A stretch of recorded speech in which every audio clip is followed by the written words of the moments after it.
el PI no té res a veure en la situació que tenen vostès.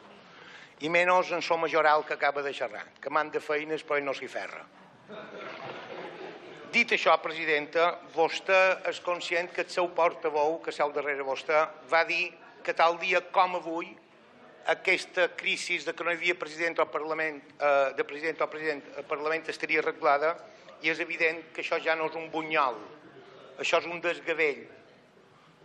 És un desgavell. Vostè estarà d'acord, malament vostè faci la feina com a president i tingui un pressupost aprovat, estarà d'acord que durin 3 mesos amb un espectacle que té res a veure el que ens preocupam aquí de dins en la necessitat que té la gent allà de fora. Malament vostè faci de presidenta. I com vostè sap, també és presidenta degut a que 32, no 34, 32, li segueixen donant suport.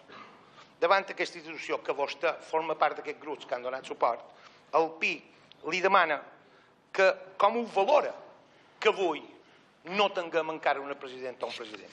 Tinguem clar que vostè fa la feina. Aquest portaveu o aquest diputat que li xerra, ratlla o parla, li va dir el primer dia que va estallar això. De moment això no afecta el seu govern. Per aquí me varen fer Dic, però sí que afecta aquesta institució. Avui li dic que malament hi hagi un president, si se segueix d'aquesta manera arribarà a afectar el seu govern. Com ho valora? Perquè jo crec que, a part que faci la feina, el que ha passat aquí de dins és vergonyós. Jo dimecres passat, quan vaig sortir d'aquí, vaig sortir trista, perquè l'espectacle no és el que se mereixen els ciutadans d'aquestes illes. Jo crec, almenys s'enfadin, que Podemos està còmode en l'espectacle que ha muntat. Li va perquè si no els donaria un altre tipus de suport a lo llarg d'aquests 9 mesos.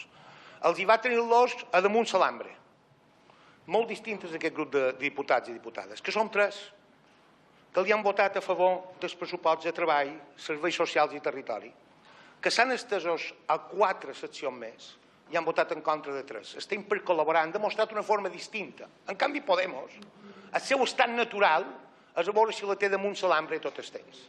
La qual fins quan vostè voldrà aguantar això? O fins quan vostè podrà posar les fites clares de com s'ha d'actuar?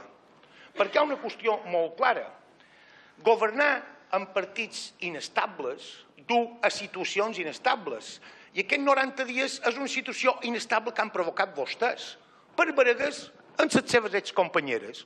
Però això no té res a veure amb els altres 49 diputats i diputades d'aquesta cambra.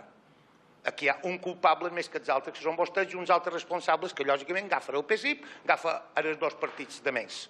Davant d'aquesta situació, me diguin com poden trobar solucions on les persones que ens puguin veure, puguin creure, puguin confiar en les dones i homes d'aquí de dins, perquè puguin resoldre els seus problemes del dia a dia. Si nosaltres ens barallem aquí de dins, per què ha de seure en aquella cadira? Aquesta és la qüestió, presidenta. Si són capaços d'esborrar això, potser la gent creurà en nosaltres. Senyor Font, el seu temps s'ha acabat. Gràcies, senyora presidenta.